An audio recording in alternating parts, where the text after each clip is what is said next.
of Brett's Kitchen. So you people in the live stream will just have to chill out a second while I bring in the music for the podcast.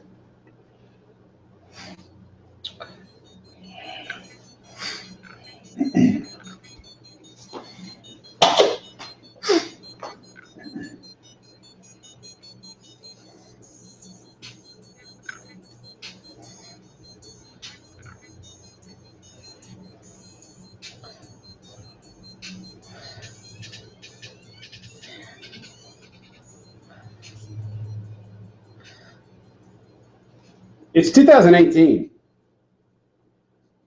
Can you fucking believe it? 2018.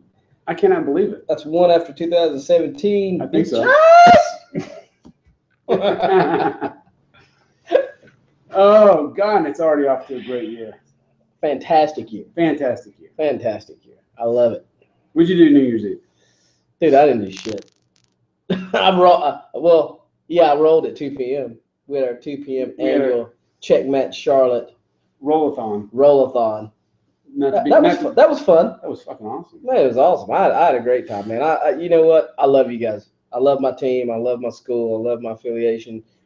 I wouldn't trade you guys for the world. We love you. We wouldn't trade you for the world. I mean, it was just it was an awesome time. 2 p.m. roll, and it was open to everyone, but only the team. Well, actually, you know what? We did have a guest. We did. Chelsea Kurtzman from Great Grappling. Purple belt from Great Grappling showed up. Mm-hmm. Hell yeah, red hair and all. Yeah. Yes. Red.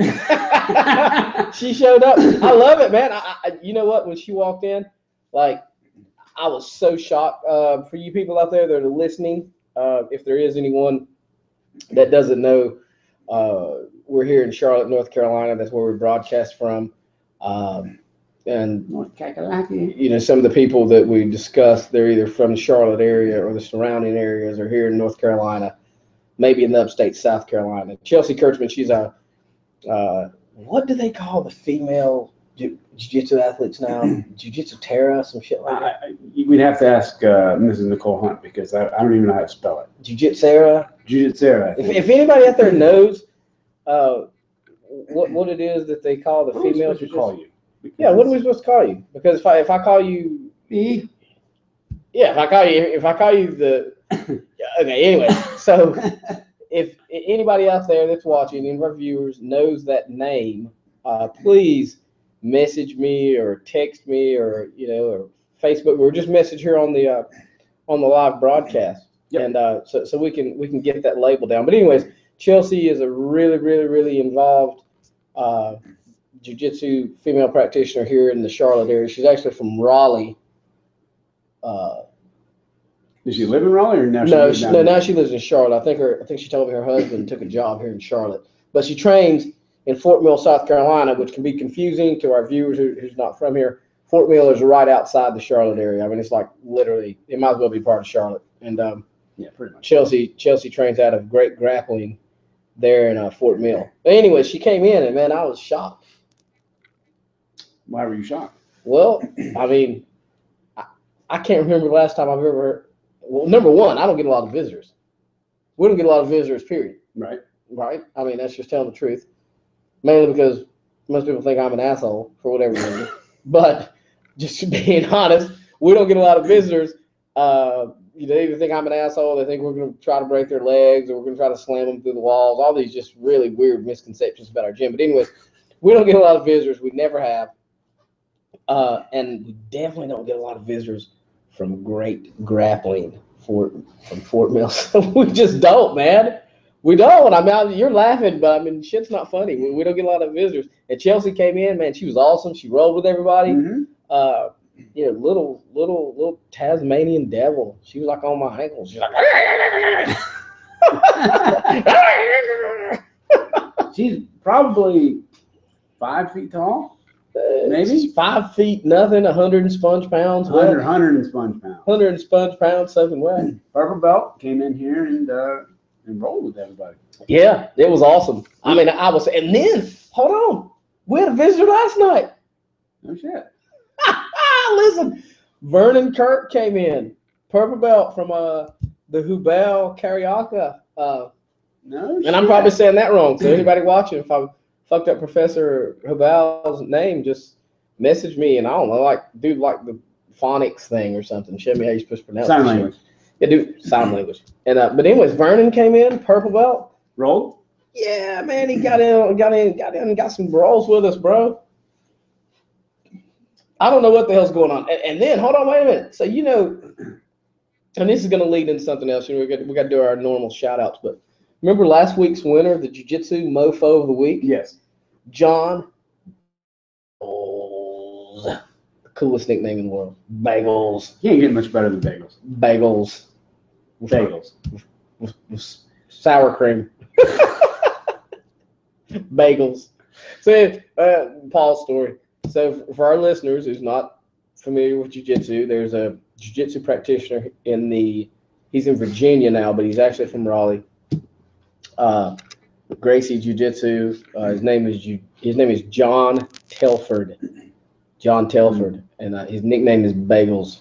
And he won the male Jiu-Jitsu practitioner of the week award that we give every week. Well, we only give it once, actually. We've only given it once.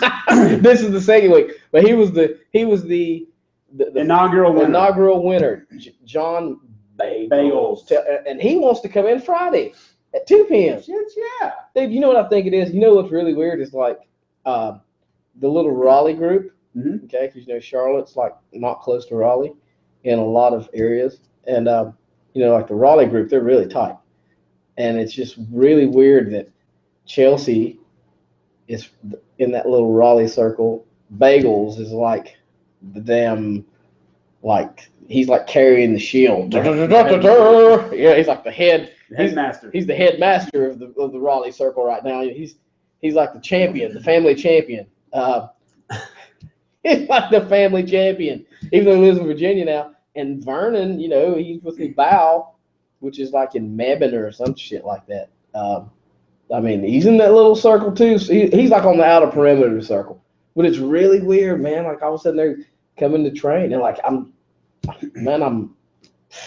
this is awesome. Well, look, I told you this would do something. You think this did it? I don't know. Bagels didn't even know he won last week. Like that's how high. I thought that's how high up above the rest of us here in Charlotte he is. That's how high he was. Well, I've heard that. Never mind. I'm just joking. I kid. And that was not a Spanish accent before anybody gets offended. Oh. Let's screw the PC for a little bit. Dude, I'm having a bad day. Why are you having a bad day? I mean, I'm laughing now because I'm sitting here with you, my buddy Slick Nick, but fuck. That day's been terrible, man. Why has it been terrible? Well, okay, I'll take that back. It wasn't completely terrible. Terrible. It wasn't terrible. Like I say on the morning class, it wasn't terrible, but it got pretty bad. It's fucking cold here in North Carolina, dude. It's cold. It was. This is ridiculous. Fucking 14 degrees. 14 degrees. Okay, so you know, do 6 a.m. class. Yep. 6 a.m. Jiu-Jitsu class, Monday through Thursday here at Checkmate Charlotte, 3415 Westinghouse Boulevard, Suite 5. Boom. And you know, show up. Just look. I'm not one of those fake black belts. I'll tell you what the fuck I think, and I'm just gonna be honest with you. I figured I'd pull in the parking lot and nobody would be here, and I was going home to get back. You should know better than that. And I pull in, and here they are, just waiting. I'm like, what the hell's the matter with you people? So it's cold as hell. It's cold as hell for the last 3 days. I'm in here training. Then I go home, okay, to my wife, and I can't even really say what it was, but I'm sure I did something. But of course, I walk in the door, and I know that sound well. Well, you know, there's one in every house. So anyways, so I walk into the and then I can do, you know, she goes to work and I continue on with my day, and then I have a private here. And I realize it's cold as fuck in Charlotte. I gotta go back out in that shit again. So I come back down here praying that the private wouldn't show up. Of course they show up. And I do the private, which was fantastic. I love teaching jiu-jitsu. But my God, it was cold. Then I come back. I have to be back in an hour and a half. So I run home, fix me and my little monster, my 2-year-old, fix her some supper, and then we come back for kids class. It's warmed up a little bit. I have a great kids class. I love my kids class. Get done with kids class. I walk out here. You're out here setting up. And I told you, I was like, man, I smell like a horse's butt. Horse's butt. And growing up in Haywood County, I have an idea what horse's butt smells like. Yeah, unfortunately. Yeah. I may be the only black man in fucking North America. That's what fucking horse's butt smells like. But anyway, so I smell like horse's butts. I told y'all that, but I gotta take a shower. Take a shower. I get in the shower. This is a brand new bathroom. Brand new bathroom. Brand new. Don't tell me you broke the hot water. The fucking hot water. I get in the shower, and in 2 minutes the hot water's gone. You ever took a cold shower in weather like this? Yep. Yeah, you probably have. But that sucks. It does. Sucks. It literally does. Especially when you're washing with that Grappler's tea tree oil soap that smells like butt. Yep. Oh, I was pissed off. I was in there. I said, somebody's getting it in the podcast. I said, I'm going the hell off on somebody. And then I get out, and I ain't got no damn lotion. So not only am I cold, but I'm fucking ashy black. I look like fucking Arthur Ashe shit here, man. You should look at my hands. This was your bad day? Look at my hands. Dude, what about Ash? Mine are cracked. Dude, you're white. Nobody can tell when you're ashy. Who cares? No, not look at that. What am I looking at? The cracks. The cracks. I have not stopped bleeding from my knuckles for 5 days. That's your fault. Well, I know it is my fault. Okay, this is not my fault. The hot water heater breaking is not my fault.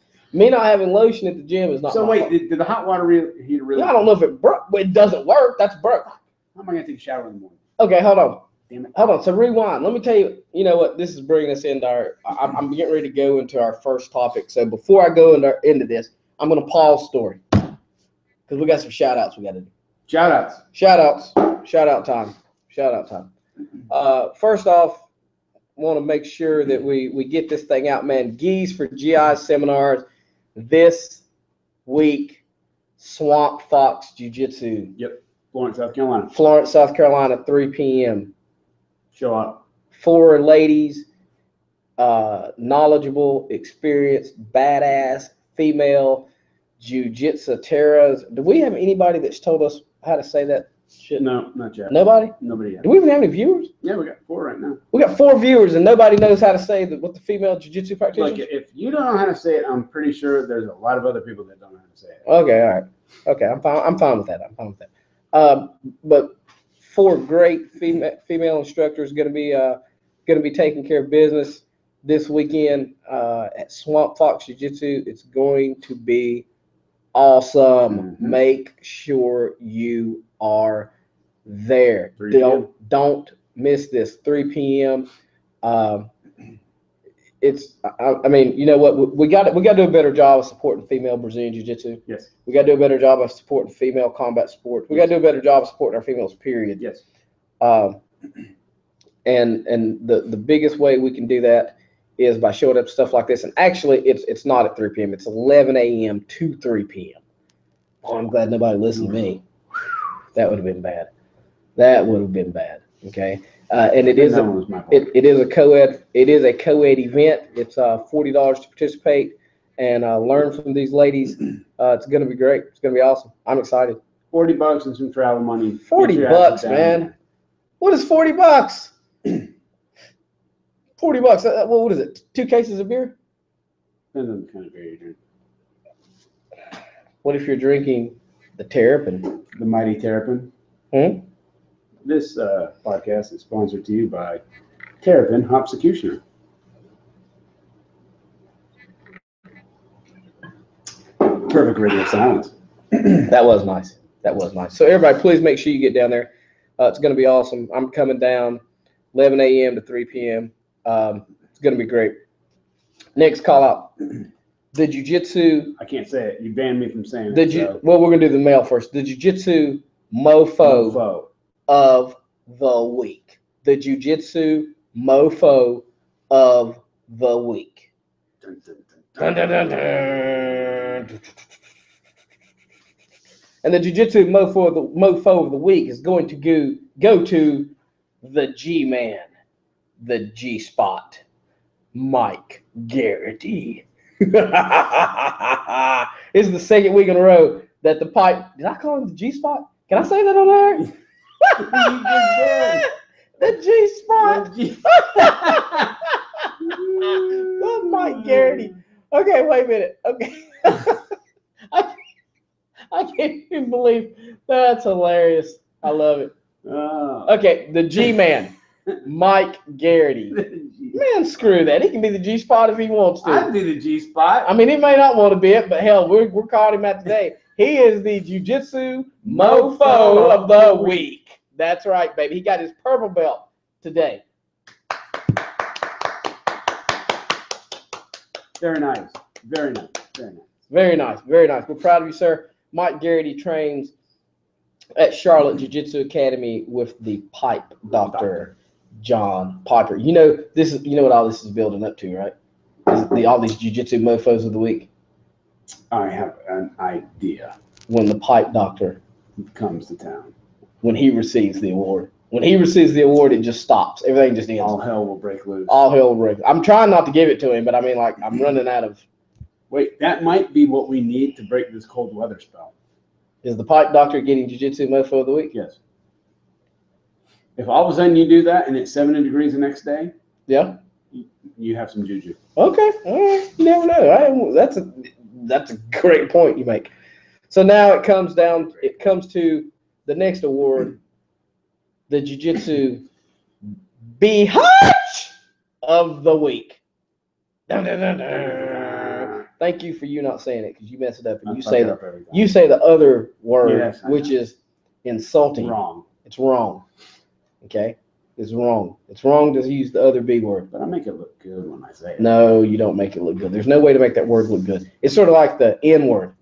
Actually, that's sort of what we're doing, though. Remember how we said that you can't put, like, the A, take the ER off and add the A and make the N word sound intelligent? If they watched how you spelled this, no one would have a clue of what this word meant. What the hell are you talking about, man? This spelling is it looks B-E-E. like Beehaatch. Yeah, yeah, Beehaatch. You gotta say it, Beehaatch. Say it like this looks like I'm a beekeeper in Florence, South Carolina. Jiu-Jitsu Beehaatch of the week. See, you say it so much better. I know. Well, you gotta like raise up when you say it. You gotta elongate right here at the sternum. It's a technique. Beehaatch. You Okay. gotta practice that in the mirror. Yeah. Yeah. So the Beehaatch of the week award goes to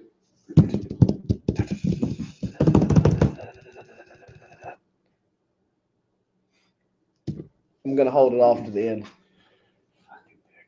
I know. I'm sorry. I'm going to. I'm just gonna hold it off. I'm not even gonna announce it right now. I'm not gonna announce it because I may get hate mail about giving this award again. Like I gave it last week, and I got hate mail from people What? for using the B word.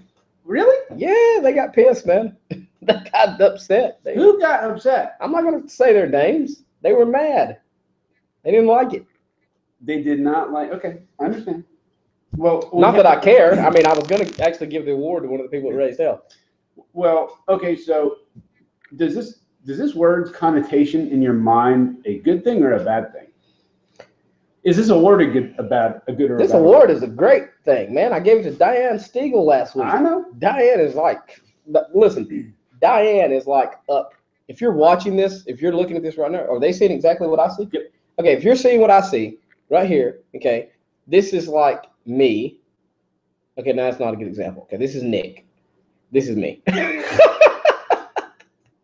Okay, this is like the highest of all. This is like Big D Daddy Donald Trump.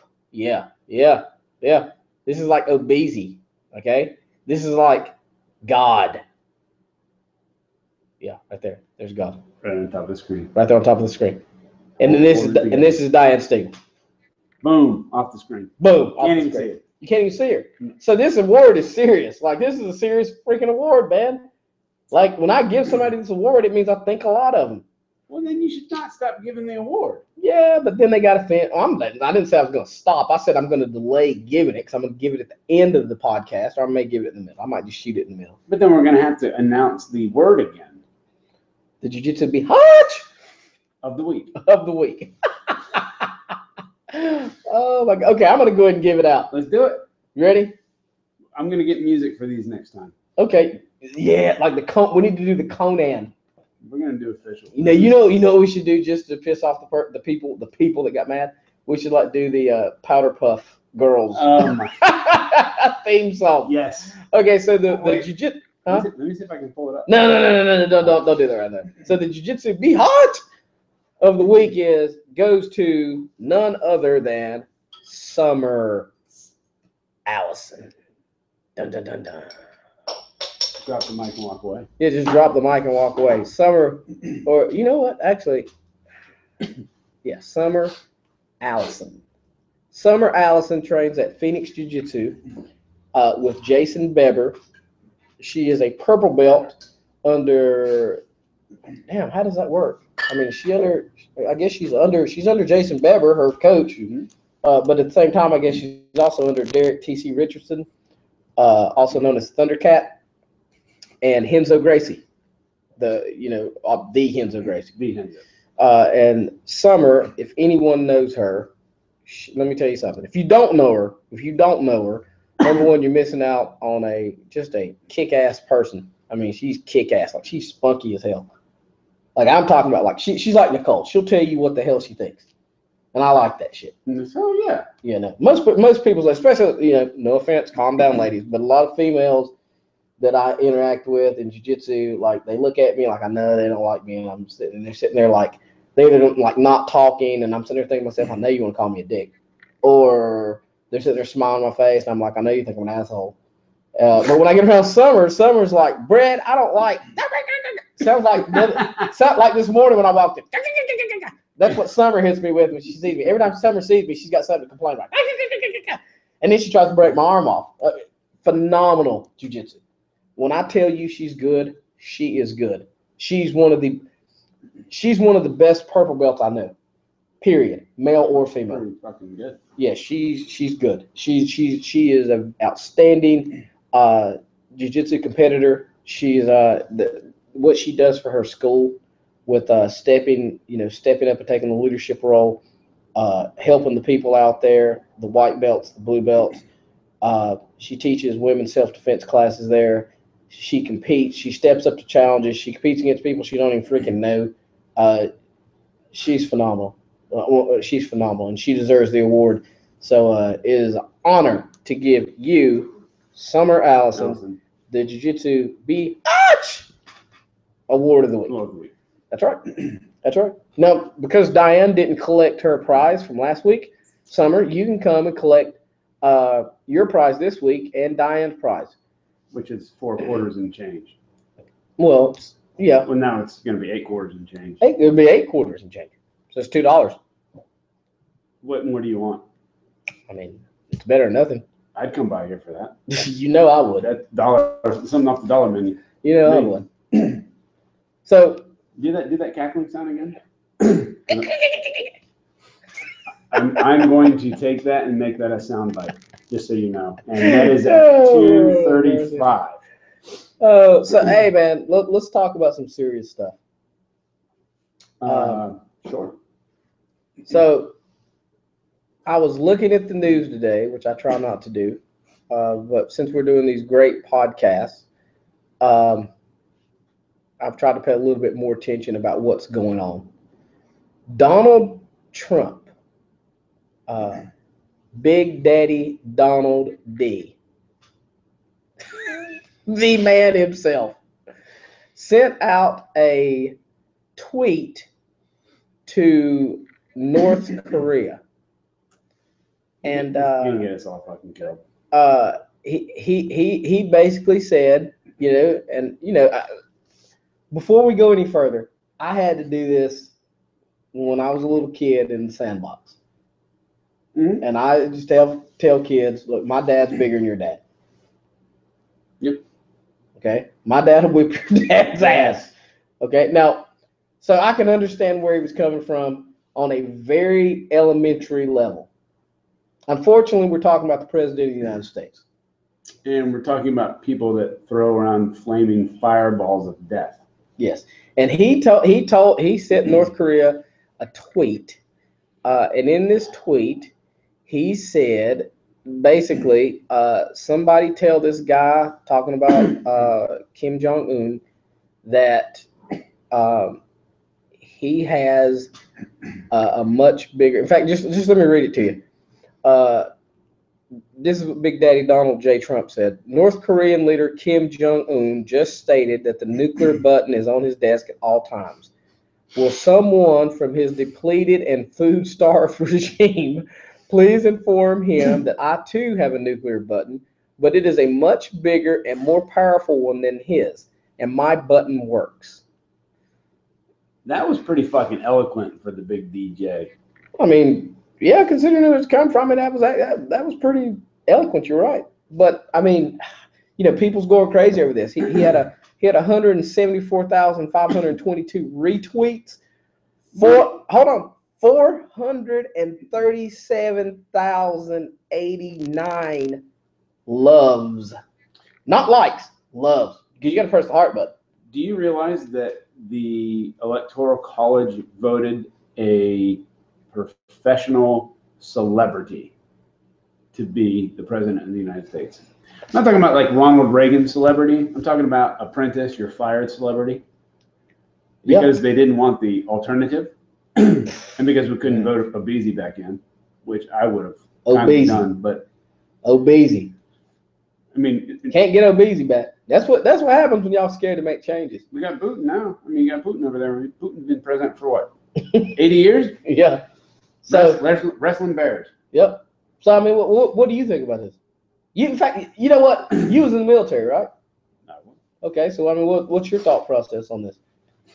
I mean, the man said he has a bigger. He said, "Tell Little Rocket Man, I have a bigger and more powerful nuclear button." Basically, what he really means is, I have more missiles. My missiles are bigger. My missiles are stronger. My missiles can kill more people. And he threw this little kick in here. This sounds like some shit I'd say. My button works. Well, to be clear on the button works part, let's see, we haven't tested a nuclear device in the country since the Test Ban Treaty, which was 1960 something. So all those missiles that have been sitting in silos have just been going through repeated maintenances. And the same people go down there and live and work and come back up, and nobody pushes any buttons, and everything just keeps getting older and older. So in fact, we really don't know if it fucking works because we haven't launched one. Oh, that's a terrible point to bring up. That's terrible. That's terrible. Why'd you even say that? I hope that makes you sleep better tonight. No, I don't want to. No, that don't make me sleep better. That was terrible, man. Can I have a beer? Remember another beer? I need another. Whatever it is we're drinking. That was. I mean, it was a good point, but. Gosh, but so go ahead. He's a figurehead.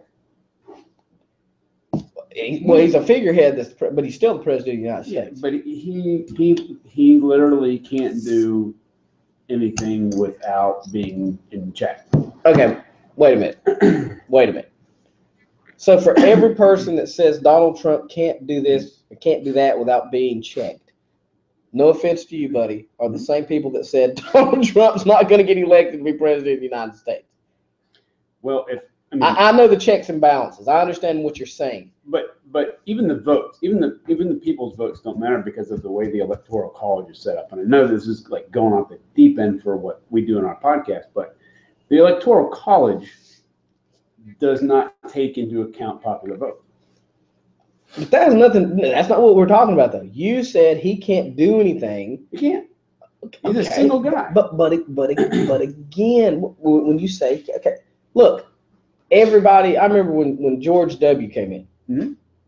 Everybody thought George W. was this gunslinging cowboy who was going to be a jerk and was going to do something to. I literally heard similar things about George W. that I've heard about Donald Trump. The only difference is George W. didn't come out on Twitter and say anything and stupid stuff. Okay, and I remember people saying, well, he can't do blah, blah, blah, blah, blah, blah, blah, blah, blah.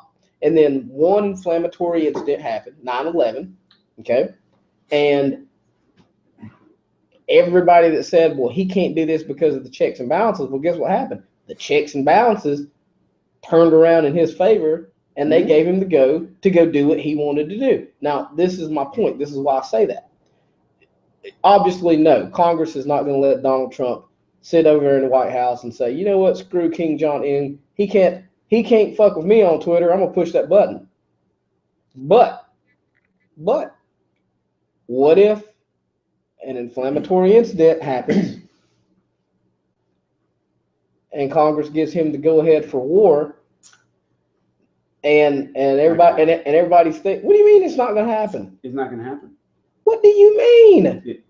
The only thing that will break out will probably be a skirmish along the DMZ, because people understand the power of a nuclear weapon and what it did, and just what one bomb did to 2 cities. Okay, let me ask you this. Does Congress have to give him permission to declare war? Yes. Stop. Or does Congress, and after he declares war, does Congress have to give him permission to use certain weapons? Because no, I think you're wrong. So you're telling me that if Big D, Daddy Donald Trump declares war on North Korea tomorrow, and Congress gave him that permission, you're telling me that before he can use that, after they give him the declaration of war approval, once he declares war, that then he has to go back and ask them for their approval to use a nuclear weapon? Rules of engagement. That doesn't even make any sense. So you're telling me that if they shoot a nuclear weapon towards the United States of America, that's different. That is different. Oh, that's what I said, an inflammatory incident. Well, inflammatory could be like launching a nuclear weapon is a little bit more high up than inflammatory. Okay, before 9/11 happened, no one thought about anybody flying a plane into the World Trade Centers. Yeah, but we've already launched 2 nuclear weapons against people. Okay, so hold on. So wait a minute. So North Korea launches a nuclear weapon. Mm-hmm. Big Daddy Donald D calls up Obi-Wan Kenobi and implements the up-to-date version of Star Wars system and knocks their missile out of the sky. Right? Like Ronald Reagan, Star Wars. So, so he knocks their missile out of the sky somehow, right? Right. So their missile doesn't hit, but they launched a nuclear weapon.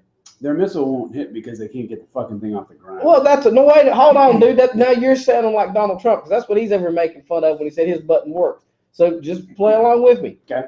They shoot a nuclear weapon at the United States of America. Yep. We knock that missile down. Okay. You're telling me that after they tried to blow us off of the face of the earth, that before Donald Trump could retaliate with a nuclear arsenal, that he has to go back to Congress and ask for permission to use that nuclear weapon? The way that the, can I say this without getting myself in trouble? A lot of it's public knowledge, but just the way that nuclear weapons are used, it's not like I can just like pick up the phone and say launch them. There has to be a reason, and there has to be a determined threat that has to go through a certain process, and then it gets down to if they shot a nuclear weapon, that is a determined threat. But there are still checks and balances along the way, even down to the people that launch the actual weapon. And there's 2 missile men sitting in each silo. Mm-hmm. War games, all that stuff was really actually kind of real. I saw the movie. I saw that Great movie. Great movie. Matthew Broderick. For all you young whippersnapper millennial, go out there and watch it. Go watch War Games. And this will bring you back to what we grew up. I mean, kind of what we grew up in. Yeah. You have what happened during the Cuban Missile Crisis, which was the very heightened tense. Mm-hmm. And then you had what came after that in the 80s and the Cold War. The Cold War was basically set up because we have missiles, they have missiles, and it was mutually assured destruction. You launch your weapons, we're going to launch our weapons, and everybody's going to be fucked. This is just totally stupid. But it worked. Yeah, it worked. It's still totally stupid. It is totally stupid. Which is why sports and the Olympics and things are such a great analogy for war. Because if you can go in as a country and you can represent your country and beat another country at a sport that they're supposedly good at, it's a great representation for war. And then you don't have to go to war. Because really, who needs to fucking die? All right. Well, this is what we're going to do. We're going to drop this subject for now, okay? Because we don't have a clear answer. I'm going to tweet Big D. I want to hear Big Tweed's answer. I want to ask him, Big D, can you use the nuclear button or not, dude? Is this your button, or is this a bunch of damn senators' buttons? If it's the senators' buttons, then you need to take it back and apologize to Kim Jong-un. I'm gonna tweet him. He didn't respond last time. He didn't respond last time, but he might respond this time. He could. Well, I'm gonna ask him. I'm gonna say, is it really your button? I mean, I think that's a fair question. It's a button, but let's just like this. If I hit the button, I turn the on-air button Yeah, off. but that's your button. That's your button. That's our button. That's our button. That's our button. He said it's his button. But his button doesn't push the buttons of all the missiles that go up in the air. So now you're telling me that the president of the United States is crazy. Yeah, he just fucking lied on Twitter. I love it, dude. I love it. So let's talk about this. A 26-year-old lady. Oh God. What, dude? This is serious. This is great. This is serious in Ohio. This happened in Ohio. I know. A 26-year-old woman gave a provocative dance. I can only assume that that's a lap dance on a 100-year-old residence at an assisted living place, an assisted living facility.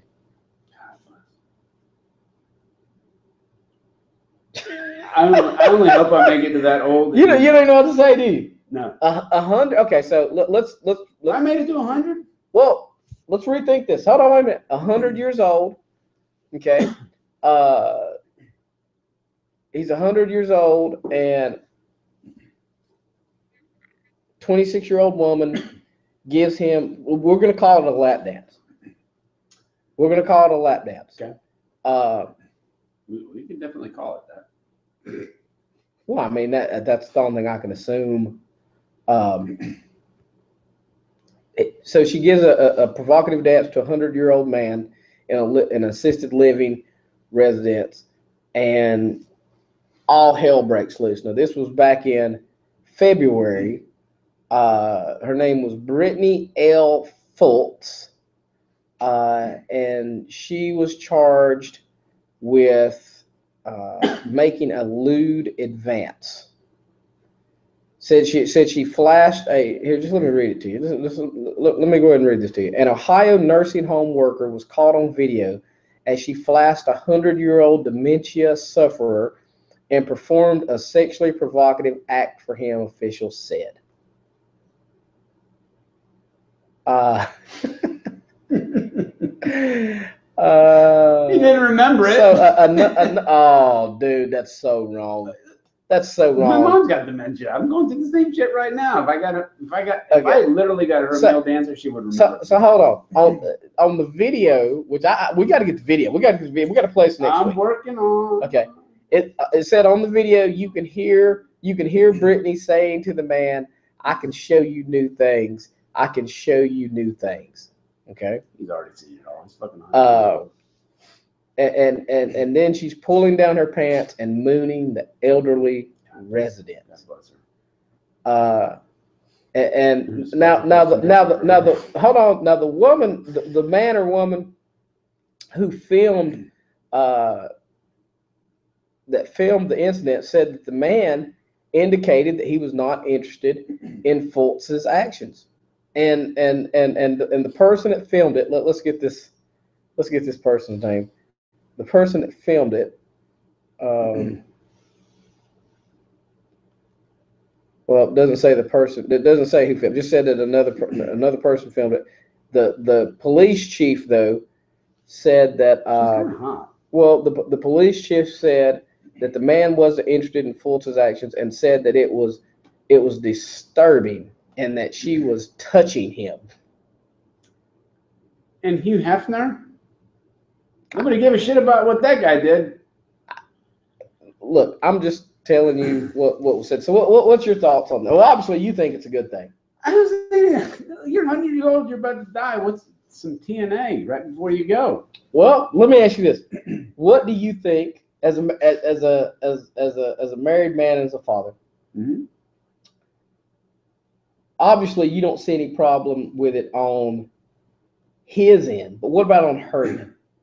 Like, what do you think about Brittany here? I mean, Well, She's shaking her, but she gave him the moon, man. She gave him the moon. she gave him the moon. Was she paid to give him the moon? Was she? No, she did this out of kindness of her heart. What do you want me to say about that? She did it out of the kindness of her heart, dude.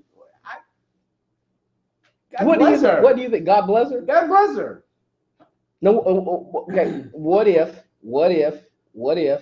the police chief is right and the elderly man did not want to see her boot shoot?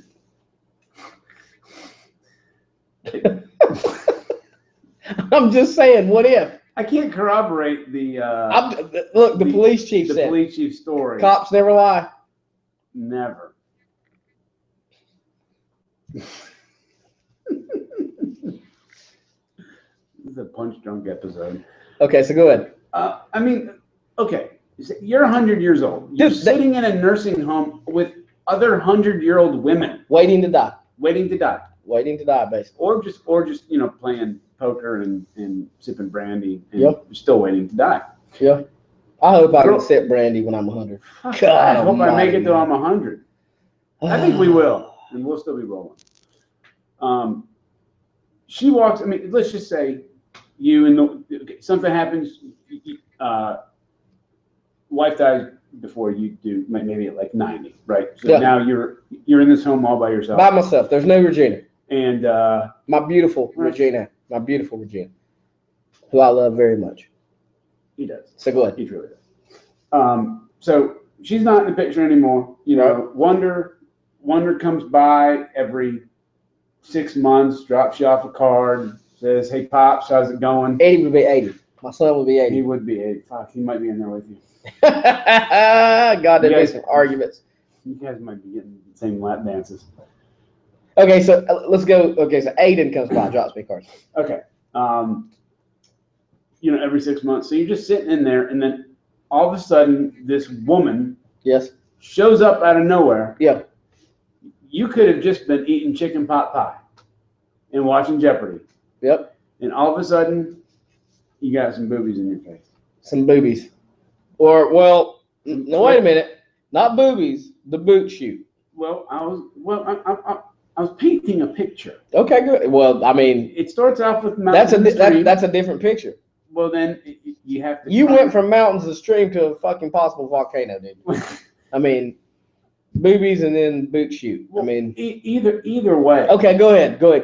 Okay, so I'm standing there. 100 years old. When's the last time you saw a boot shoot that you wanted to look at? That's a good point. But does that make it right?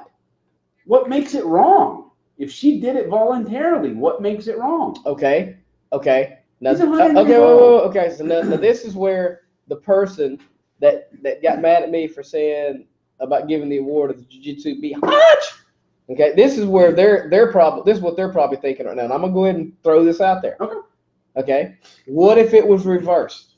What if let's say Nicole Hunt, for those of you guys who don't know, you people that's listening, if there are any that is not familiar with what we're talking about as far as when I call these names out and stuff, Nicole Hunt is a jiu-jitsu practitioner here in Charlotte. She's one of my students, too. And she knows how to say the word. She's like my daughter-in-law. She's basically married to my son. Okay, so I can say whatever I want to about her, and if she don't like it, I'll beat her up. But anyways, so let's pretend Nicole Hunt. She's in the nursing home. She's 100 years old. Okay, and let's say Sexual Chocolate comes in.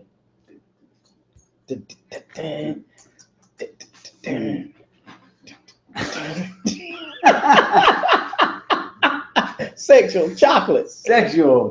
Yeah, and I mean he tells Nicole, I can show you some things you hadn't seen in a while, which is what is what. I mean, that's what this woman said to this 100-year-old man. I can show you some things you ain't seen. So sexual chocolate. Wait a minute. So. Okay, so he comes in and he looks at Nicole and he says, I can show you some things.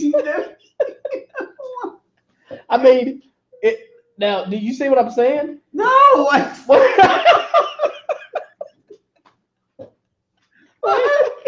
You're 100 years old.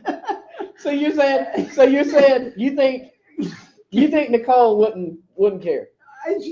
If she did, she'd probably kill him. But other than that, women are different than men when it comes to that stuff. Okay, but how many women go to? I mean, okay, so women go to strip clubs. I've actually been to one in Vegas with another woman at one point in time. Okay, but they go see male dancers for bridal parties. Oh, right. Okay. Bridal parties. How many times do you know of people that still go to strip clubs that are our age or even younger or even older that go to strip clubs every week? Yeah. I know people that still go to strip clubs. I know people that work at strip clubs and they have no problem with it. Unwanted advances, I can see that. Okay, like it's assault. If you do something to somebody and you're touching them and they don't want it, but what the fuck was she doing there in the first place? Well, she worked there. She was a worker there, which really does. All kidding aside, that this is a person up to the point of she is entrusted with this person's well-being. Which, well, I guess, I mean, she had 100 years old. I guess she was taking care of him, but then listen, hold on. It goes a little bit further. They charged her with gross sexual imposition, which in Ohio is a felony. So, I mean, like they got real on her. Like they took this to the next level because she was a worker at the home. I don't know. Okay, but well, I mean, what do you think? Should she be in charge with a felony? What do you think? What was she in charge of, though? Obviously the law is the law. Well, I mean, I think she was just a.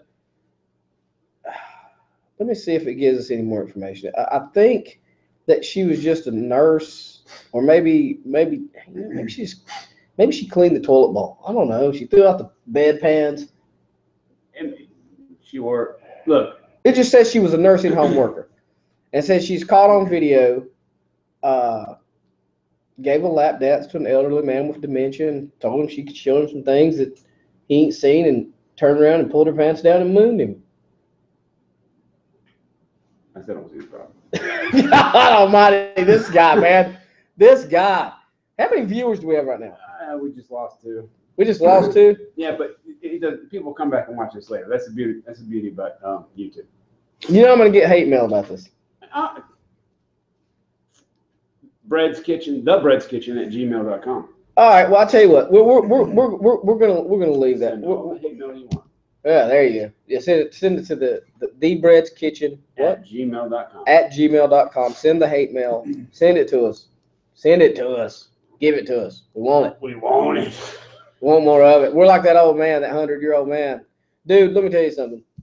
All kidding aside, and this goes back to the beginning of the show when I was talking about how bad my day's been. I forgot what really made it bad. And I've been wanting to talk about this for the last 4 episodes, and I keep forgetting. Customer service in the United States of America is at an all-time low. Yes. It's terrible. It's horrible. Every week we do this show, and I want to talk about an incident that happened, or 2 incidents or 3 incidents of where customer service is just atrocious, especially in our utilities. Yes. Electrical service, gas service, internet service, and cable service is atrocious. Yes. It's atrocious. Yes. It's terrible. It's terrible. Terrible. It's like my damn blue belts in the morning trying to do shit I tell them to do. Terrible. Just terrible. It makes me want to cuss.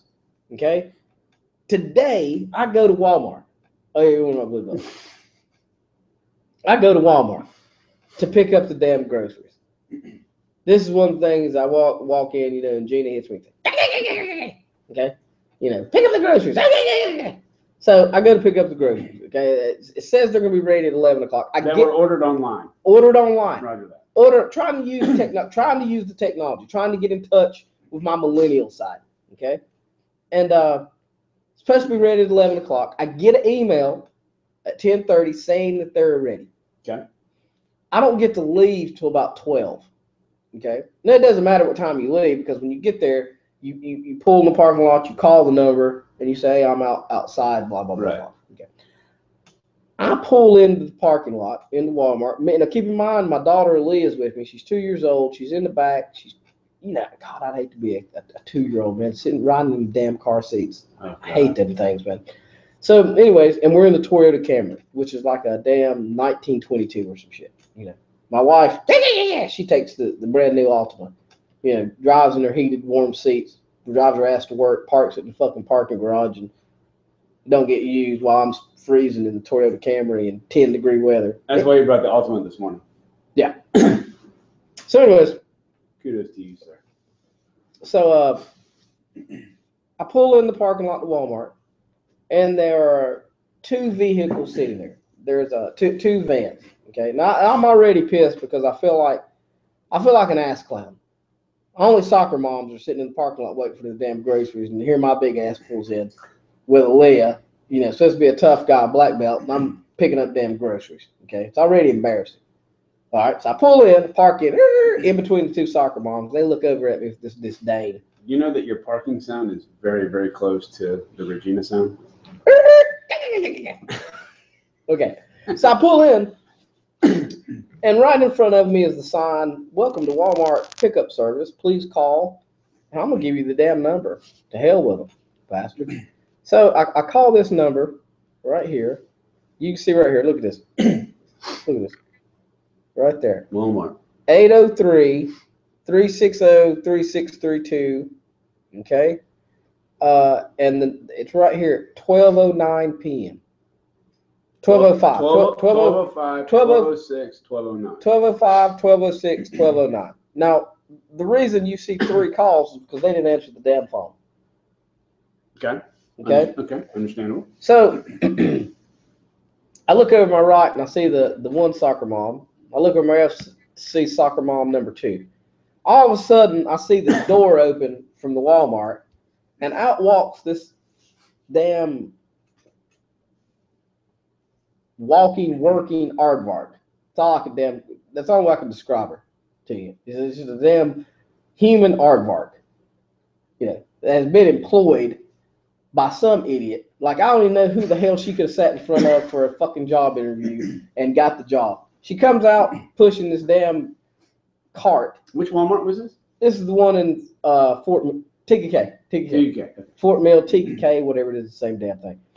She comes strutting out with this damn with a cart, and she's got like 3 blue baskets of groceries on it. And I get in the car and I said, "Excuse me, ma'am." I said, I've been calling the number, and the number doesn't work because it keeps going to voicemail. And she goes, "Oh, okay." And she said, "Well, what did you need?" Now, pause story. What the hell else could I need when I've just pulled into the Walmart pickup service and called the Walmart pickup number? What did she think I needed? An instructional on Uma Pilates? What the hell would I need from the aardvark lady other than my damn groceries that was supposed to be ready at 11 o'clock in the morning? And it's 12 at this point, because the last phone call was 12:09. It's probably 12:15 because I sat there for 6 minutes in disbelief that I pulled in for service, called the number, and couldn't get anybody to answer the damn phone. So she looks at me straight face and goes, "Well, what did you need?" And I said, "I would like my groceries." And she said, "Oh, okay." She said, "What is your name?"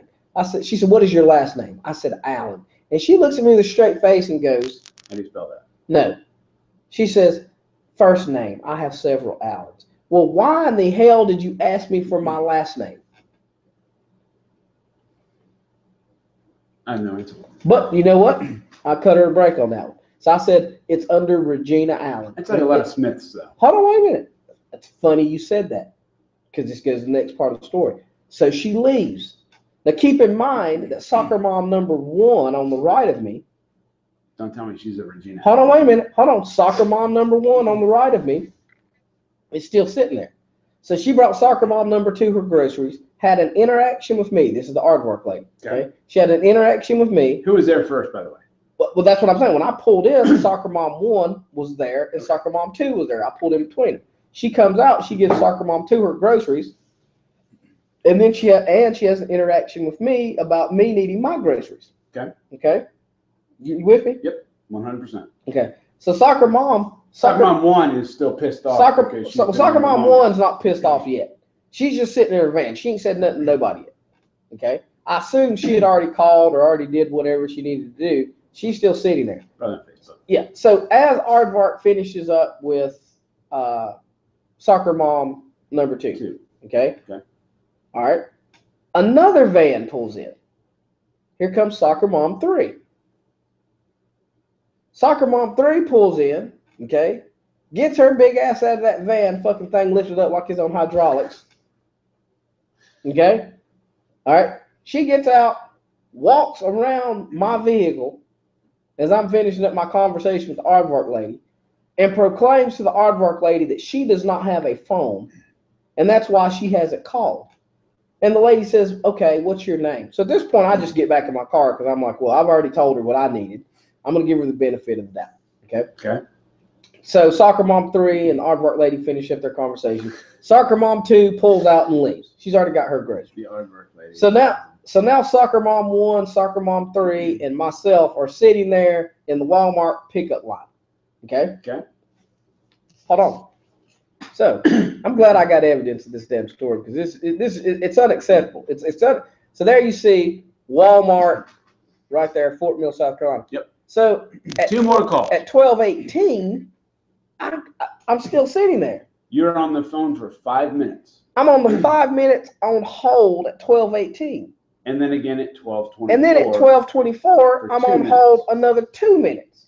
So roughly you spent 10 minutes on the phone and with the 27 minutes in line. Yes. Okay. So finally somebody at the Holm store picks up. And I said, look, son of a bitch. I said, I've been sitting out here in your pickup line waiting on my damn groceries. And ain't nobody answering the damn phone. And the Aardvark lady came out here and asked me my name. And I've been sitting on, she hasn't came back for 10 minutes. I call you, you put me on hold for 5 minutes. I call you back, you put me on hold for 2 more minutes. And then you finally answer the phone. I said, I need to speak to a store manager. And then this guy, like he's reading a fucking script written by Pee Wee Herman, says to me, well, sir, I'm a boo, and I know, and I'm sorry, sir. And I said, look, I understand that. That's why I want to speak to a store manager. And he said, okay, can you please hold? I said, are you fucking kidding me? And he puts me on hold. So I hang the phone up. As I hang the phone up, I look in my rearview mirror and I see the door open from the pickup. Out waddles Aardvark lady. She comes waddling over to soccer mom 3. Oh, God. Now keep in mind, soccer mom 1 was there before me, but I told her my name. So she's on her way to soccer. So I get out of the car and I said, excuse me. And she said, oh, what was the name again? Diane Smith? And I said, no, Regina Allen. And she goes, oh, well, we'll be right with you. And she proceeds to give soccer mom 3, who is obviously Diane Smith, her groceries. Okay. And I looked at her and I said, excuse me, I've been sitting out here for 30 minutes. That lady over there in that van has been here before me. Why are you giving her groceries? Why do I not have my groceries? Why does that woman over there not have her groceries? And do you know what Aardvark lady said to me? They just don't pay me enough for this. I said, I'm shocked they pay you at all. You're terrible. That's what I told her. Yes, I told her that. I said, you're terrible. You're terrible. What did she say to that? She got this shocked look on her face and she said, well, I'm looking for a new job. I said, you should. Then the door opens and out comes the manager. Now, this is the part that really pissed me off. The manager comes out and behind her is the millennial of the year. Okay? And she comes out and walks to me, and the millennial of the year is like pushing this cart with all the groceries that Regina Allen has ordered online. With that's how they communicate. Okay? And, and so the millennial of the year is pushing the cart of groceries. The manager, okay, it looks like she just got out of a methadone clinic, is leading the charge. And she comes over to me and she says, excuse me, sir. She said, was you on the phone I said, yeah, I was on the phone cussing somebody out. I said, I want to speak to a store manager. She said, well, I'm a store manager. And I said, well, ain't that groovy? And she said, well, we just want to apologize for you not having your groceries. And I said, ma'am, I've been sitting out here for 30-some minutes, 10 of which was on the phone with that guy inside that obviously found you somewhere walking around in the store. And she said, well, do you have the Walmart app? And I said, what? And she said, you have the Walmart app. When you place an order online for groceries, you need to go on the Walmart. I said, hold on, no. Why would I need the Walmart app when you have a phone number posted on this sign? She said, oh, well, that's so we know that you're here. I said, then what in the hell is the Walmart app for? So we know that you're coming. I said, are you serious? Hold on. This is how I knew they was in the wrong. She said, well, we gave you a goodie bag just so you would just to show you we appreciate you waiting. They have goodie bags already prepped. What was in the goodie bag? There was a there was a very, very, very, very nice stick of Dove deodorant.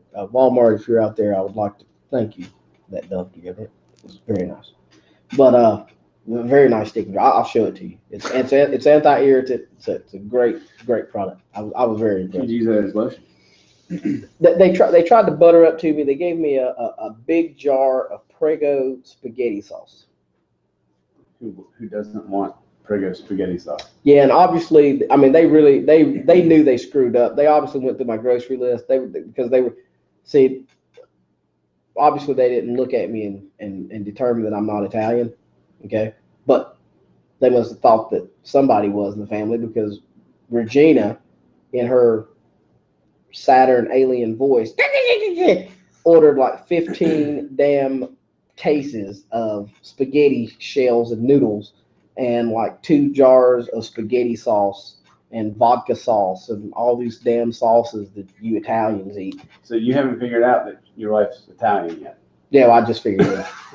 And so Walmart, trying to be slick and win my wife over because they screwed up, gave us a complimentary jar, I can't make this up, of Prego spaghetti sauce. Am I saying that right, Prego? Yeah, you said it right. Well, that's what they gave me. That's what was in the goodie bag. Prego spaghetti sauce, Dove deodorant, and a bunch of coupons. Hold on. The worst part of this story. Have you figured out the worst part of this story? Soccer Mom 1 is still sitting there and hasn't gotten her, and so then she finally gets the nerve well, actually I take that back. She finally gets out of the car, and when she got out, I saw why she didn't want to get out of the car. This woman's like 12 months pregnant. God help her. Yeah, she didn't want to get out. That was the entire point of calling Walmart. Customer service in America is at an all-time low. It's terrible. It's terrible. You dude, you know when you get on this? Big Daddy Donald Trump. Big Daddy. He would text us back. Well, that's all we need to. I mean, we got to get him on this because this is ridiculous. It's ridiculous. AT&T. Don't get me started about that. AT&T. Listen, if you are a consumer out there and you have AT&T, okay, and you have had a positive experience, I would like for you to email us at hit it thebreadskitchen@gmail.com, because you're like an alien. A unicorn. You're like a unicorn. You're like a unicorn. And what's the one in Fort Mill? Comcast? What is Comporium? it? Comporium? I actually like those people. You like Comporium? I hated Time Warner Cable. Oh my God! Don't even get me started on Time Warner. Time Warner. Don't even get me started on Time Warner. You guys are horrible. You guys actually suck very badly. Just wanted to say that. McDonald's. They want $15 an hour. $15 an hour. For some of the worst customer service I've ever seen. No, you know who's really bad? You know who's the worst? Hardee's. Really? Hardee's. When was the last time you went to Hardee's? Yeah, it's been a while. It's been forever. All right. Everybody out there listening to the podcast, everybody watching the podcast. The Carl's Jr.'s on the West Coast. Go to Hardee's. Just go to Hardee's. Go to Hardee's.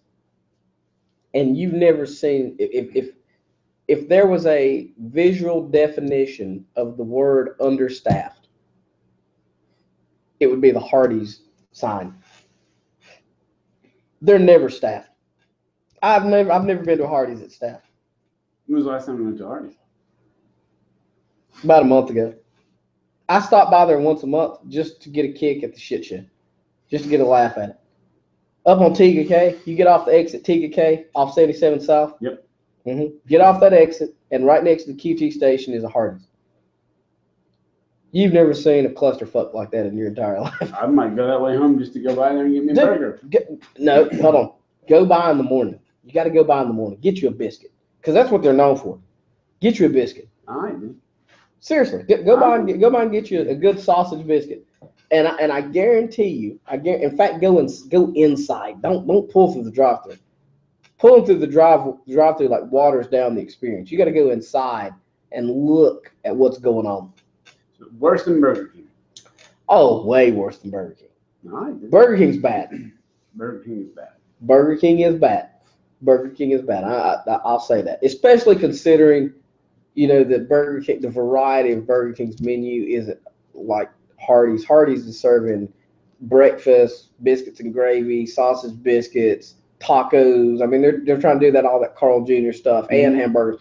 Burger King, dude, all you gotta do is push a patty through the broiler and push the buns through the toaster and drop some damn fries and throw some lettuce and tomato and some condiments on that shit.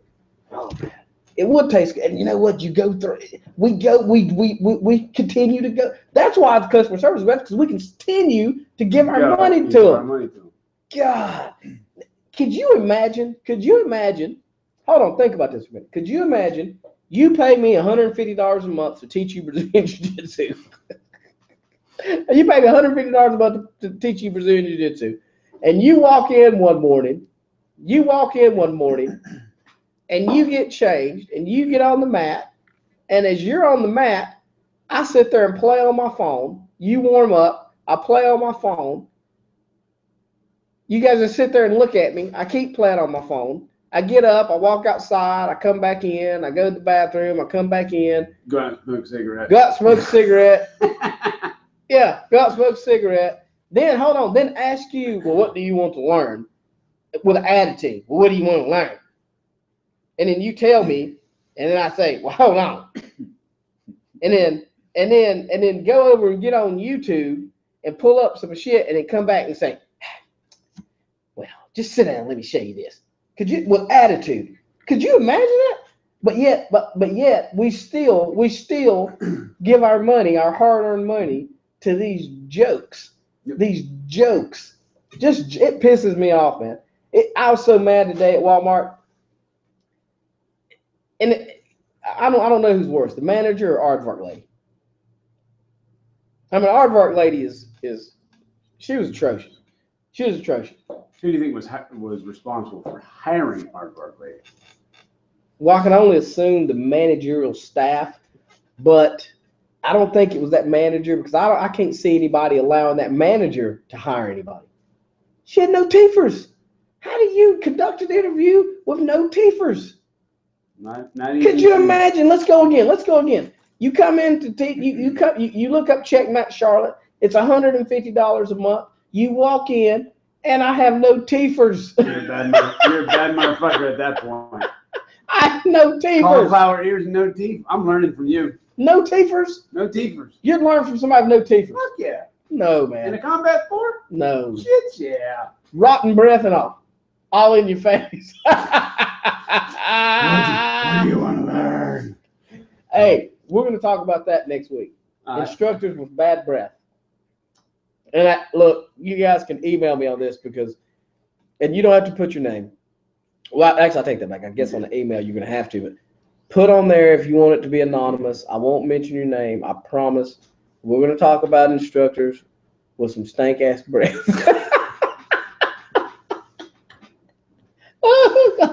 What do we do? What do we do if somebody emails Steve Hall has sneaky? Do we tell him or not? Oh, hell yes. Or do we just Oh, like most send definitely. scope bottles? Oh. Look, if you're an instructor in Charlotte and you get a scope bottle in the mail, it wasn't us. Oh my God.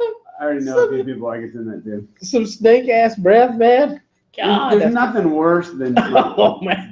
being in side control and somebody's breathing on you, telling you how to do something. And Oh. you're just like, No, wait a minute. Especially under a black belt. You can't get out. You're a blue belt. You can't get out from the dragon. The dragon breath. Oh man. Yeah. Okay. So hit him with email. thebreadskitchen@gmail.com. Email us instructors that you come across. It don't have to be your current instructor. In fact, that's where we're going to get it. Yeah. That's where we're going to past instructors. It can be a past instructor. It can be an instructor that you visited. Instructors with stink ass breath. And before, this is where I feel like I am a beacon of hope for the jiu-jitsu community. This is where I feel like I'm assisting. I'm doing a service for the jiu-jitsu community. This is why we're doing this podcast, because we want to help. And these guys are out there with stink breath. Stop laughing, dude. It's serious.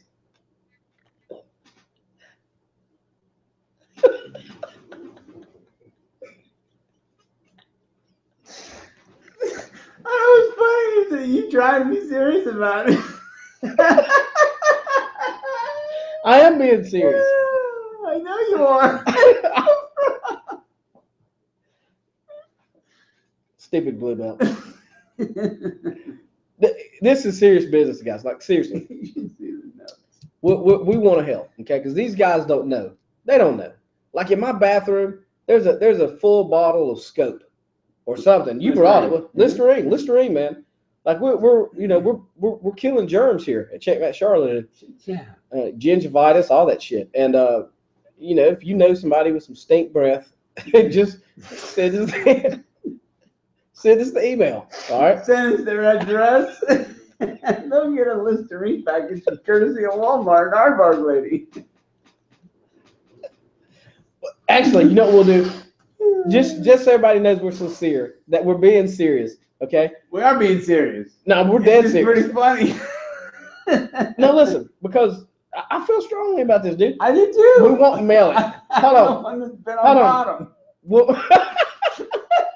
no. Listen, we'll take it. Personally? Yes. Yes. Right. We're going to deliver the bottle of Listerine. And we will film it.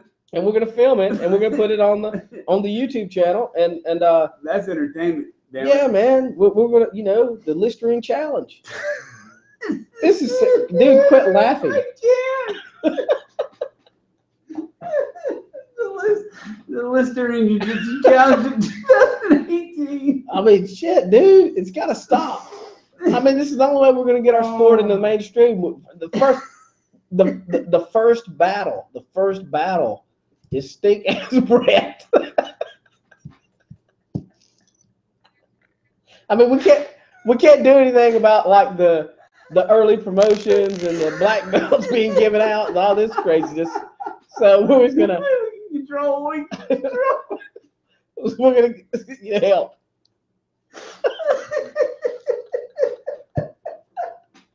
People's gonna think we're hot or something.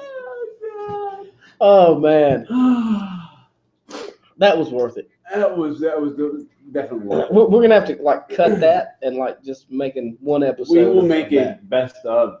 I promise you that. And we're gonna get paid from Listerine. We should. I mean, shit, man. Like we got a bottle of Listerine in there. Like we use it. We never run out of Listerine. Yeah. As long as I'm here, we will never run out of Listerine. Yeah, dude. Or smelly soap that kills staph. Exactly. I mean, hey, you're not going to find trichinosis. I'm sorry, not trichinosis. Staph or ringworm here. Not going to. Yeah. It doesn't exist. I mean, look, it's up to you guys. We've offered.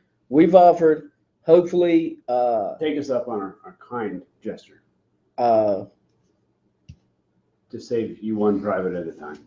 Yeah. That's the other thing. So it's bad enough you pay $150 a month, $100 a month, whatever it is you're paying to take jiu-jitsu, and it's well worth it. Okay, number one, I'll tell you right now, if you're paying anything less than $100 a month to train jiu-jitsu, then you should be ashamed of your damn self, because it is worth $100. The time that your jiu-jitsu instructor has put into learning his craft, I don't give a damn who he is.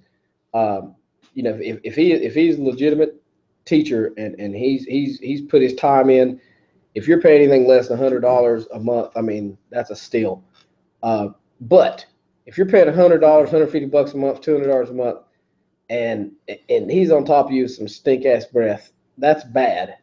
But if you're paying for a private on top of that, $75 extra, and it's some stink ass breath, and it's just you and him, which means you get no relief. Full blast. You get to drag on for like an hour. I can't wait, guys. Seriously, send us an email. Bread's Kitchen. TAG Bread's Kitchen. Let us help you. That's what we're here for. We're saving lives, man. We're saving lives. We're saving lives. One jiu-jitsu at a time. Yeah, one bad breath at a time. That's what we're doing. I mean, that's what it's about. That's what it's about as a community. And I'm just happy that I can be a part of it. Starbucks, man. Remember when we got a coffee at Starbucks? You know what I'm gonna say. You already know where I'm going. I'm trying to think of a defensive answer for those poor women. I just want to know why no pretty women work at Starbucks. And look, I'm a married man. I'm happily married. I love my wife. There's no woman on the face of this earth, including Jennifer Aniston, that is more beautiful than my beautiful Regina Marie. End of story. End of story. But I hate ordering food from ugly people or drinks, especially coffee. I don't know what it is about coffee. Like, I hate going to. It drives me crazy. Well, you know, and when I say, hold on, when I say ugly, let me correct something. I don't mean ugly like I'm talking about they look unkept. That's what I'm saying. Yes. They look homely. No, not homely. Hippie-ish.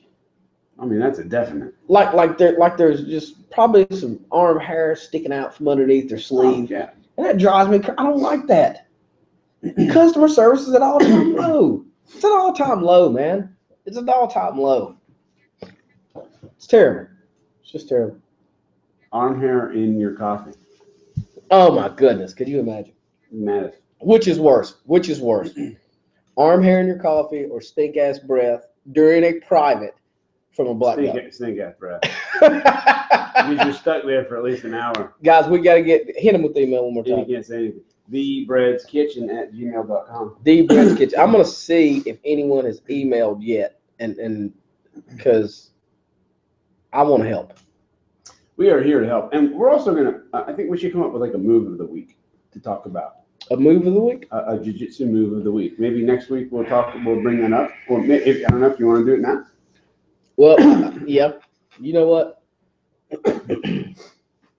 Who did I say was jiu-jitsu mofo of the week? Mike Garrity. The G-spot. G-spot. Make a song about that, man. You got his purple belt today. Good. That's a big day, man. It is a big day. And you know what? People make a big day about things like that now. And I remember when I got my belts, nobody cared. Mm. Yeah, you got a belt. Everybody was happy. You know that's one thing about jiu-jitsu that I feel like has sort of changed. I feel like emphasis has gotten placed so much on self-gratification, like with belts and stuff. Yep. I remember coming down to Joe Hurst and someone getting promoted, and I was happy for that person. Yep. I thought it was a cool, and again, you got to remember what I said. It was some things were tough for me from an instructional standpoint, because me coming from a catch wrestling background, I felt like you know, I already knew or could Thought shut you it down. You were going to check out horse racing. Well, I mean, yeah. So, I mean, if I thought that, you can imagine what I thought when I was going for like white belts and blue belts. Mm-hmm. But I never looked at that person and went, yeah, I should be a blue belt or I should be a purple belt. Or especially when other people got promoted. I never looked at someone and said, you know, he got promoted, why ain't I a purple belt? So can I add my 2 cents about this? Yeah, go ahead. As much as it is nice to have a belt, it's just like you said, it's a continuing journey, and it doesn't matter what belt you have around your waist. Right, but hold on, we're not diminishing Mike Jerry's purple belt, by the way. This has nothing to do with Mike. Not at all. Not at all. We legitimately are congratulating Mike today. That's why he's the Jiu-Jitsu Mofo of the week, and that's why he could collect his $2. But go ahead. That's right.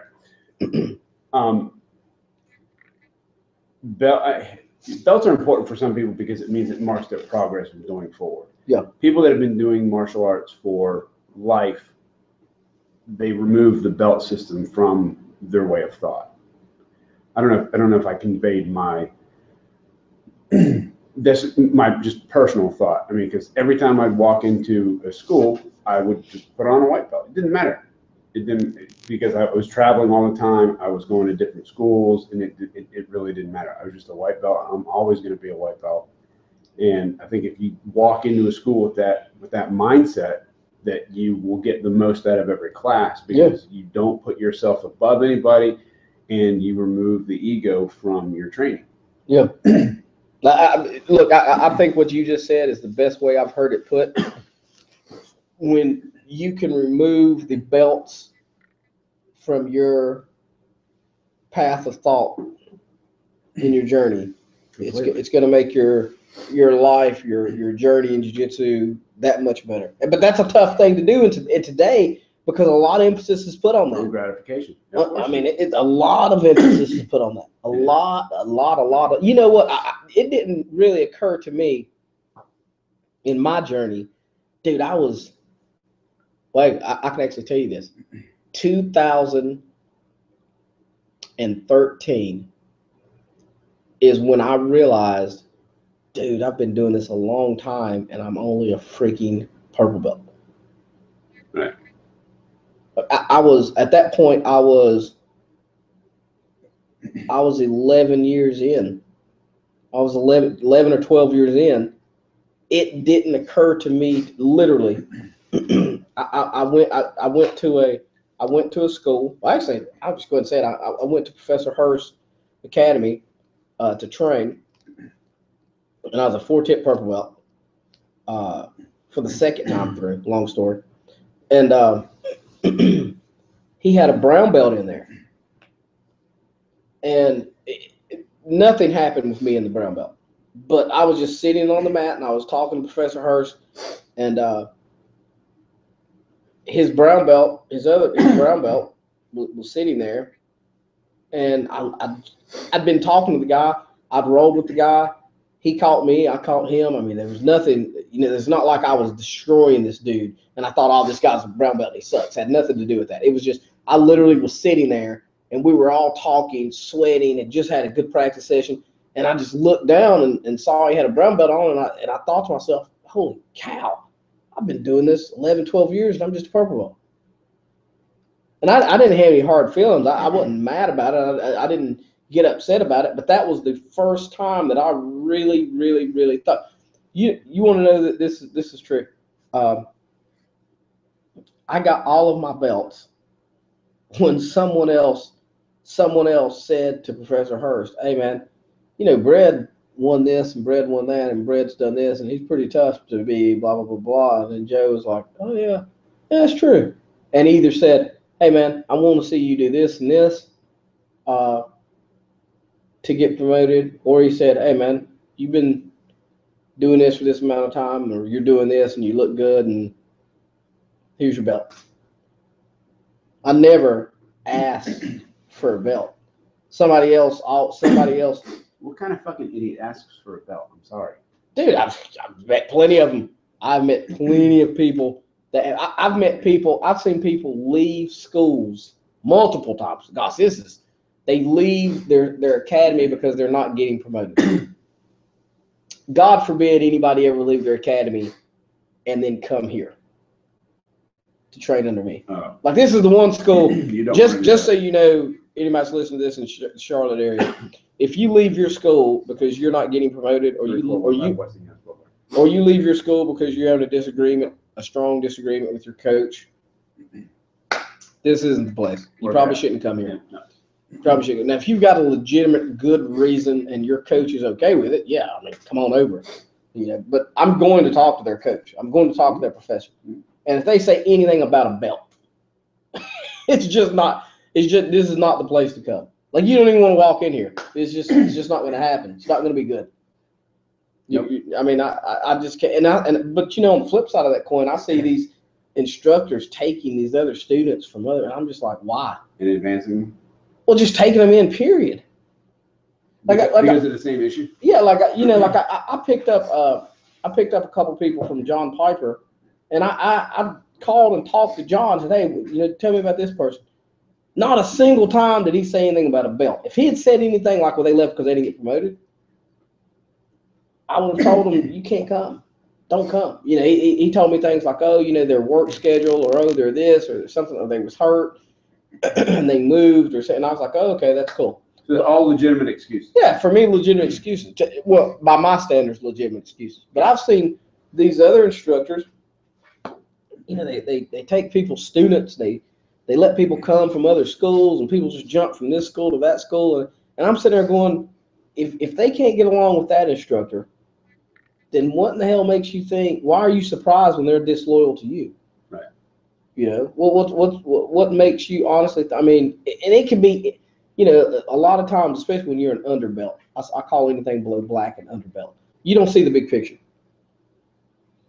And sometimes I wonder if when these people are getting upset, when they're getting their feelings hurt, they're getting the egg in their face, and they're saying, man, I'm just throwing my hands up in the air.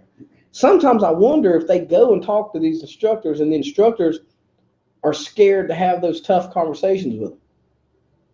I think they are, because it's money. I mean, I hate to say it that way, but a lot of the time it is income for the school, and you don't want to walk somebody out because of a discussion of a belt.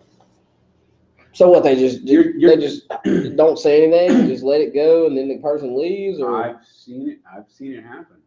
No, I don't know. I'll tell you the best one though, and this is sort of on a different route, is the one that always cracks me up are the people that stay gone for a long period of time. They train at this place, and then they stop training for like a long stretch of time, and then they go to like a cousin school, and then they say, hey, you know, well, I was supposed to have gotten promoted here and here and here, and you know, such and such happened to such and such, and it never happened, so whatever. And the next thing I know, I see him in like a freaking purple belt or a brown belt. And I'm just like anything above blue belt is serious. Like that's like that to me. When you get a purple belt or a brown belt, holy cow! Like I see people get purple belts and brown belts, and I'm just and they haven't trained in 2 years, 3 years, 4 years, 5 years, 6 years, 7 years, 8 years. I'm like, good, like I could warrant by your time, overall time training, it could be warranted that you was in a purple belt. But I can't do that because I got to fill you out. I got to see where you. We got to train. Mm-hmm. We got to train. We got to get on the mat. Mm-hmm. We got to do something. Hey, fuck. Exchange bad breath. Do something.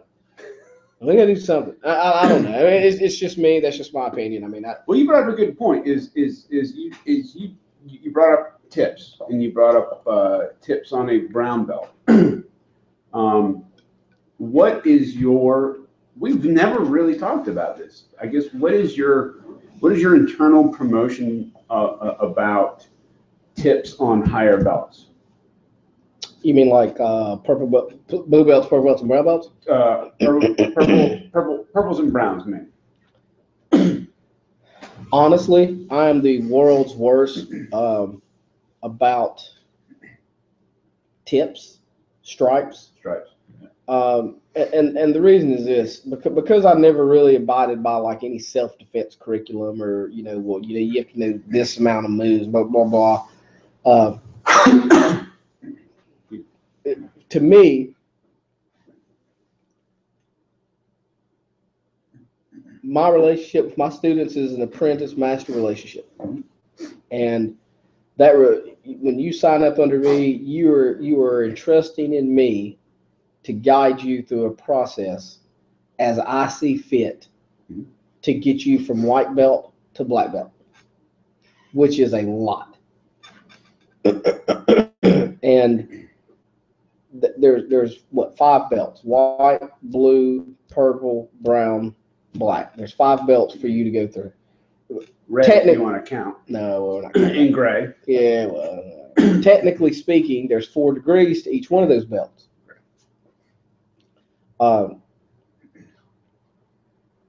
If your instructor has a planned curriculum and says these are the standards that you have to meet, or these are the minimum standards that you have to meet, and you can meet those standards and be warranted to give yourself, or for me to present you with a stripe, or you can exceed those standards and that would warrant me presenting you the stripe, then that's your professor's way of doing it, and that's fine. I know some of the Gracie network, like the self-defense, comes into play, and right.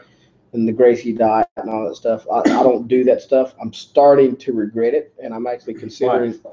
Well, because we touched on this before, and I talked with one of my friends, Mark Cookrow, about this briefly. When you're training people, you can't train everyone for the same thing. Everyone's journey is different. And that doesn't just mean everyone's jiu-jitsu style of rolling is different. Everyone's journey is different, meaning everyone is doing it for different reasons. People are doing this, to get in shape. People are doing this to defend themselves. People are doing this to deal with PTSD. People are doing this to deal with things that have happened to them, traumas. Well, that's PTSD. Everyone is different. So, you have to have,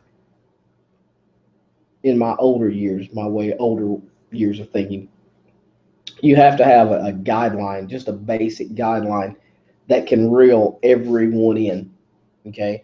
And if they exceed those guidelines, that's fine. But there's got to be something there that just brings everybody into the same playing field. I feel like, and when I look at like some of the affiliations like Pedro Sauer and the Horse Gracie Network and those guys, and I've said this before, they really seem to have it dialed in to where there's a clear-cut minimum standard for that journey. It doesn't mean that minimum standard is what's going to get you to the next belt, but that minimum standard has to be met, and it keeps you centered back on certain things. Because let's be honest, if you take a kid like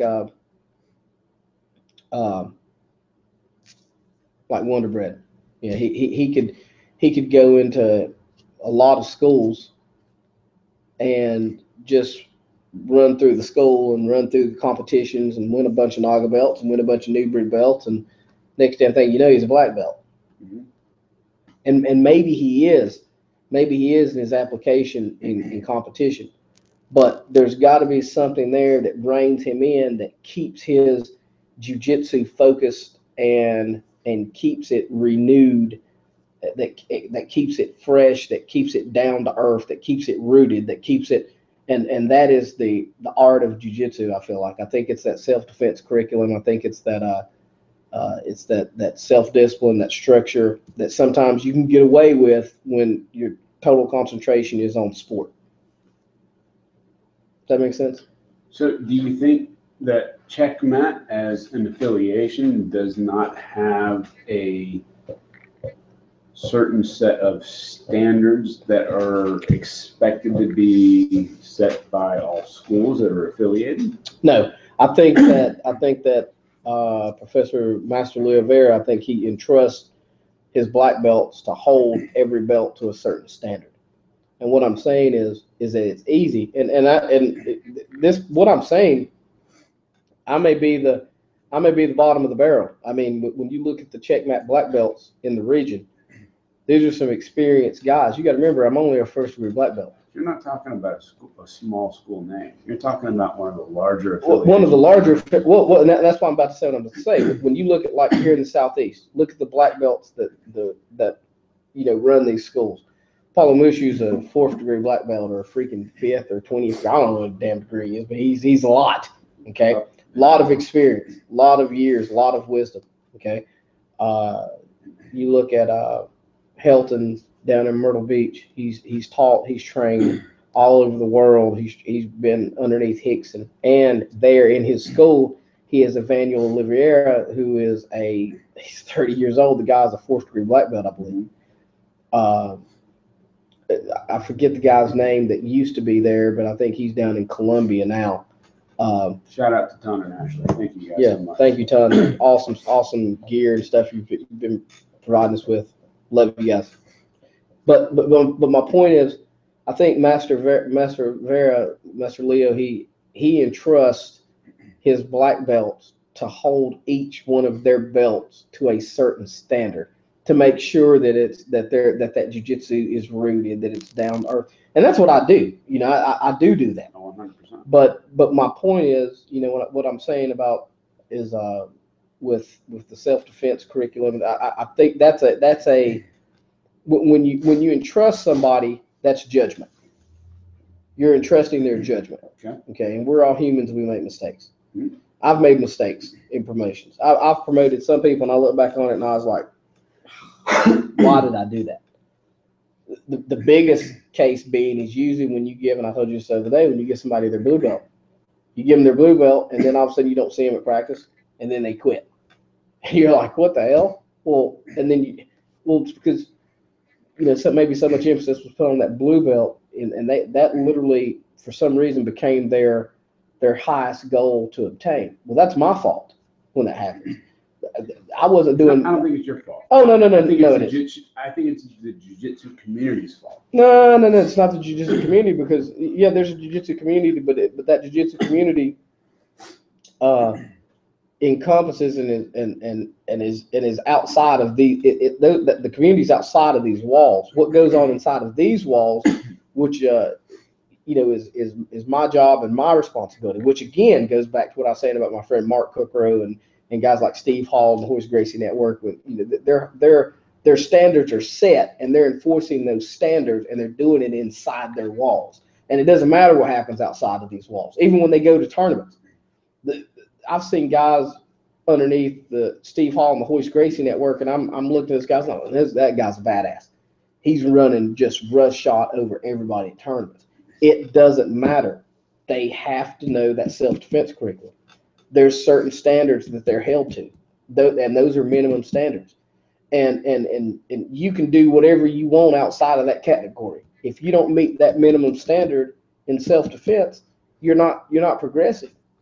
Or at least that's the way I understand it. Now I may be wrong in the way I'm wording it, but I think that's an important piece of the puzzle. Maybe not in a case of like a Paulo Mushu, but then again, Paulo Mushu is a 5th degree black belt. He has a lot more wisdom, a lot more history, a lot more. So I've talked to him sometimes. I've talked with Paulo, and it went the other way. Paulo had to tell me to promote someone, and I wasn't going to promote him. Really? And absolutely, that's happened. That's happened. In fact, I'll tell you the main one that comes to mind, and people's going to be surprised when they hear this. Nicole, huh?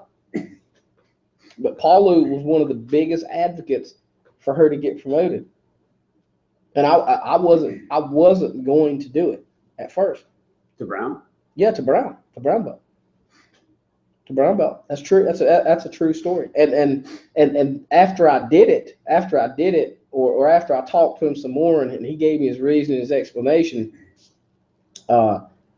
We were getting ready to go out to the World Championships, and I forget what was going on, but I stopped and I looked at it, and I thought to myself, man, he's right. Why would I keep her at purple belt? What does that do for her? That doesn't do anything for her. And she's running through people at purple belt. Well, but it had nothing to do with competition, and that was all I was looking at. You see my point? Mm-hmm. How this relates back to our previous conversation with being with being committed to those standards that the self-defense gives. Because I was looking at her completely through competition. And yes, you're right. And I was looking at the same thing you were saying. Well, she was running through everybody at Purple Belt. She was beating everybody at Naga. She was beating everybody at Newbridge. She was beating everybody here. And so in my mind, you know what I said? Yeah, but she hasn't been to the World Championships. She hasn't been to the Pan Am. She hasn't been to this. She hasn't been to that. There's always going to be something more. So, you know, what Paula was trying to get me to see was, you're looking completely at the jiu-jitsu competition side of it. What about her jiu-jitsu? What about her art form? What about? Do you remember the conversation specifically? I remember the conversation specifically. I remember it like it was yesterday. Do you want to share that or at all? No, it's too long. And I remember he's looking at me like, you stupid black belt. He was looking at me like I look at you sometimes, you stupid blue belt. He's looking at me like, you stupid black belt. But and he was right, because she needed to get to that brown belt. She needed to be put in that position, not on a competitive stage, but on a art stage, to say, hey, look, you're almost getting your black belt. You're close. You're at handle's reach, and it's coming regardless. So what are you going to do with it? Because something has to improve. And since then, it's been a totally different. No one's given us that damn name, Jiu-Jitsu Terra, whatever it's called. It's been a totally different jiu-jitsu practitioner. And her, she stepped up. She's teaching classes. She's more helpful. She's more of a leader in the room. She pays more attention, not just to being dominant, but being fluid in her game. I mean, I look at her and I'm like, man, she's a better brown belt than I was. And so that's why I'm, Can you explain to the non-jiu-jitsu people the difference between fluidity and dominance? Fluidity and dominance, I'll tell you what, this is the best way I can explain it. Go Google Earl Campbell. Go Google Earl Campbell, okay? And he was a dominant NFL runner, okay? NFL running back. Go Google Earl Campbell, okay? And it looks like a herd of fucking buffalo running over people on the football field. Then go Google Barry Sanders. And there you have the difference between being dominant and being fluid. That was a great analogy. And sometimes in Brazilian Jiu-Jitsu, sometimes you need dominance. Sometimes you need force. I'll give you an example of that. Eddie Wonderbread, which for you guys, if you're still listening, people that not jiu-jitsu oriented, Wonderbread is my son. But he's fluid as hell. Sometimes I wish he would be more dominant. And that's probably going to be a big transition for him, because he needs that. He needs to be more forceful and brutal and dominant and physical. But it's not his game, and it may never be his game competitively. He turns it on when he needs to, though. Yeah, he wears it down. He can turn it down. But even when he's picking up the pace is, now we're going back to football analogies. That's O.J. Simpson. Mm-hmm. O.J. Simpson would pick the pace up. He's not being fluid like Barry Sanders, and he's not being a brute like Earl Campbell. Mm-hmm. But with Wonderbread, sometimes I'd like to see him be a little bit more physical, brutal. Maybe some stank breath. I don't know. That was the Listerine we're using. Yeah. Well, dude, I think we're getting too much into jiu-jitsu. It's starting to get boring. Plus, I got to be here at 6 o'clock in the morning to teach some jiu-jitsu. I got to be here at 6 o'clock in the morning to learn some. You're not coming in the morning to learn some jiu-jitsu. Don't lie. Anything else you want to say? Man, it's been fun. It's been fun. It's been a good podcast, I feel like, for you guys that watched. Thank you for the shout-outs. Congratulations to Mike Garrity for his purple belt. Man, good job. Proud of you. Keep doing what you're doing, brother. Don't quit. And for the Jiu-Jitsu Beehaatch of the week, Summer Allison. Congratulations to you, sweetheart. You are awesome. You're phenomenal. You're one of the best I've seen. Keep training. Keep doing what you do. SwampFox Jiu-Jitsu, Geese for GIs. People, make sure you get out there. $40 this Saturday, 11 a.m. to 3 p.m. Man, you can't get any better than that. I mean, it's going to be phenomenal. Everybody's excited. Don't just bring your $40. Bring a gi. Bring a gi. bring a gi for these GIs, for these guys that are putting it on the line for us. They're laying their lives down, or maybe they're not active, maybe they're a vet, and they're doing. They need it. Yeah, they need it. They need Brazilian Jiu-Jitsu, and to do Brazilian Jiu-Jitsu, they need a gi. Yeah, that's right. And if you don't bring a gi or donate a gi, then I'm gonna have to buy a gi, or I'm probably gonna have to actually, you know what? If you don't bring a gi, then Fight Lab will buy brand new King's gis. And Mr. Andrew, if you're watching, you brand new King. Well, I was just gonna try to get you a free gi, but I'm not gonna do that anymore. If people want to go to train with you, where can they come train with you? Go to www.checkmatcharlotte.com. Our schedule is up. Our hours are up. We practice, just to give you an idea, Monday through Thursday, 6 a.m., Tuesday through Thursday, 6:30 p.m. We have kids classes on Mondays and Wednesdays. We have no-gi classes on Saturday at 12 o'clock. We have open roll on Friday at 2. We got classes, okay? And if we don't have one, you give me a call. You shoot me an email. I'll make a class for you, okay? That's how committed we are. As long as you fit into the wheel of what we're doing here, and you got a good attitude, and you want to learn Brazilian Jiu-Jitsu, and you want to get better, you want to be a better person, then we're all about it, okay? If you got big ego and you're 6'7", 300 pounds, and you want to hurt people, don't come here. Go to John Piper's at Charlotte Jiu-Jitsu Academy. He has an open sign up for anybody over 6 feet tall, 250 pounds, and has a bad attitude and wants to hurt people. He'll take you. He'll take you. He'll arm drag you, and crucifix you, but he will take you. Okay. Tell him Brett sent you. But checkmatcharlotte.com. If you're listening to this broadcast and you go to checkmatcharlotte.com, put podcast in for the code, and you can get a free week of training. Oh shit! Free week of training. Look at that. Free week. That means free. Week. That means no money. No money. Like the aardvark lady at Walmart. She shouldn't get any money either. But you don't have to pay any money, and then you get 3 weeks of training. It's going to be awesome. Shout out to my man Joseph El Dingo Loco Carroll. Damn. We're going to talk about El Dingo Loco next week. Yep. We're going to talk about him next week because he in my opinion, is one of the best jiu-jitsu practitioners to ever come out of the area of Charlotte, North Carolina, him and his brother Roger. And the reason I say that is because their jiu-jitsu works when you're punching them in the face.